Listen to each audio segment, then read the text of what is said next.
आइए 5वें भाग भक्ति अवतार में आप जानेंगे भगवान श्री कृष्ण की लीला के बारे में। भगवान श्री कृष्ण कहते हैं कि कर्म मार्ग, भक्ति मार्ग, ज्ञान मार्ग, राजयोग व सांख्य योग इत्यादि सभी कैसे एक है और कैसे सभी उपासना में जुड़ जाते हैं।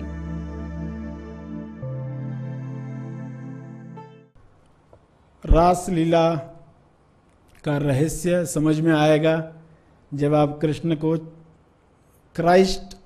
कृष्ण चेतना करके समझोगे कि रास लीला में क्या दिखाया गया कि कृष्ण, गोपियाँ, गोप सब नृत्य कर रहे हैं और फिर नृत्य करते करते अब कृष्ण हर एक के साथ दिखाया गया।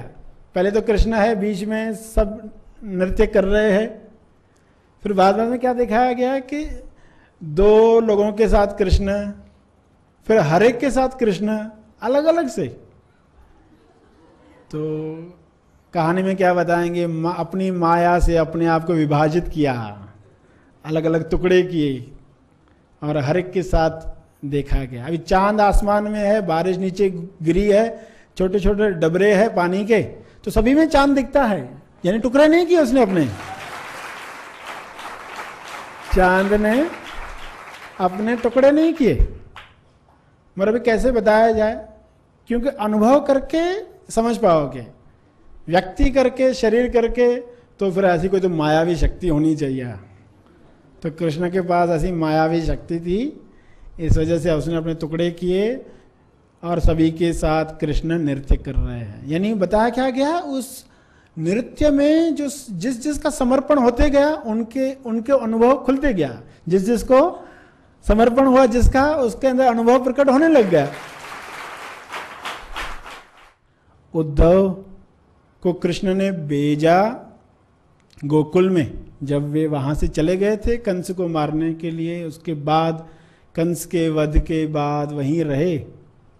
तो उद्धव उनके मित्र भी थे, पंडित भी थे, उनको भेजा गोपियों के पास, गोपों के पास, गोपालों के पास, यशोदा के पास, राधा के पास, कि जाकर मिलकर आओ और तुम तो ज्ञानी हो, थोड़ी अच्छी बातें बताओ उनको, ज्ञान की बातें बताओ, उनका भी उद्धार हो जाएगा। उद्धव को तो लगता था मैं बहुत ज्ञानी हूं, कृष्ण मेरे पास है, साथ है, तो उसको लगा हाँ ये तो मैं बताकर आता हूं, सिखाकर आता हूं। कृष्ण हकीकत में उद्धव को सिखाना चाहते थे। हर एक को सिखाने का ढंग अलग है। उद्धव ऐसे नहीं समझेगा जैसे बाकी लोगों को समझाया। जो लोग जल्दी समझ गए, जल्दी उस अनुभव में जीते रहे। जो नहीं समझ पा रहे थे उनके लिए अलग तरीके इस्तेमाल किए। तो उद्धव को भेज दिया कि जाओ, जाकर खबर लो, बड़े दुखी होंगे, कृष्ण गया ही नहीं वापस। उद्धव सोच रहा अभी मैं सबको ज्ञान देकर आऊंगा, ईश्वरीय ज्ञान देकर आऊंगा। और वो वहां गया, जब उन लोगों की बातें सुनी तो उसकी भक्ति जग गई। उसे लगा कि बिना कृष्ण के बड़े दुखी होंगे, मगर पता क्या चला कि वे लोग कृष्ण बनकर ही जी रहे थे। तब उद्धव का अहंकार भी टूटा, उनकी भी भक्ति जगी, उनको भी समझ में आया कि उनको क्यों भेजा गया, उसे ही कुछ सीखना था, कृष्ण के साथ रहकर नहीं सीख पा रहा था। कृष्ण ने कहा कर्म का मार्ग है या भक्ति का मार्ग है, अलग अलग मार्ग जब सामने रखे, राजयोग बताया कि सांख्य योग बताया, ज्ञान मार्ग बताया, सभी कैसे एक हैं और सभी कैसे उपासना में जुड़ जाते हैं। कृष्ण का मार्ग उपासना का मार्ग है। उपासना का अर्थ उपस्थित रहना, जहाँ अनुभव हुआ है उसकी उपस्थिति में रहना। कृष्ण के साथ जो रहे उस उपस्थिति में रहे, उस उपस्थिति की वजह से उनके अंदर वह अनुभव खुलने लगा। उपासना का मार्ग जिसमें भक्ति युक्त प्रतिसाद होता है। भक्ति युक्त प्रतिसाद, प्रतिसाद यानी जो हम रिस्पॉन्स देते हैं, तो उसमें कर्म आ ही गया। भक्ति युक्त है तो भक्ति उसमें आ ही गई। भक्ति युक्त प्रतिसाद दे रहे हो सामने वाले को, उसको पहचान कर तो ज्ञान तो आ ही गया।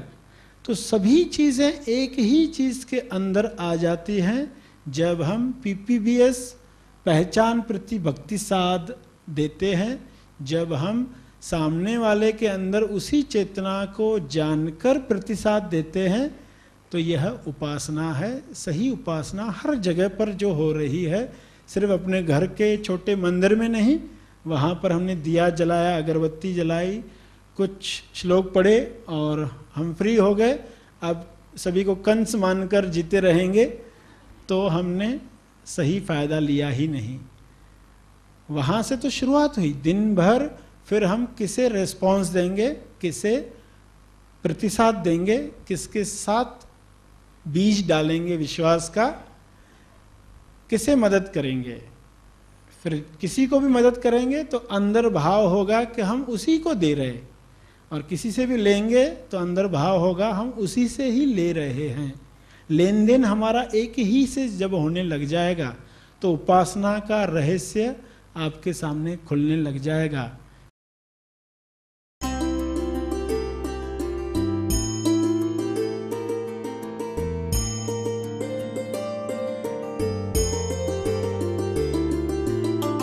ज्ञानी उद्धव की खिली जब भक्ति, अहंकार उसमें न रहा, भाव समर्पण का जागा और अनुभव ही बस प्रकट हुआ।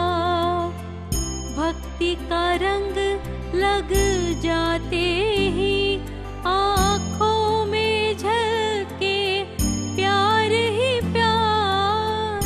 भक्ति का तुम समझ लो सार, भक्ति का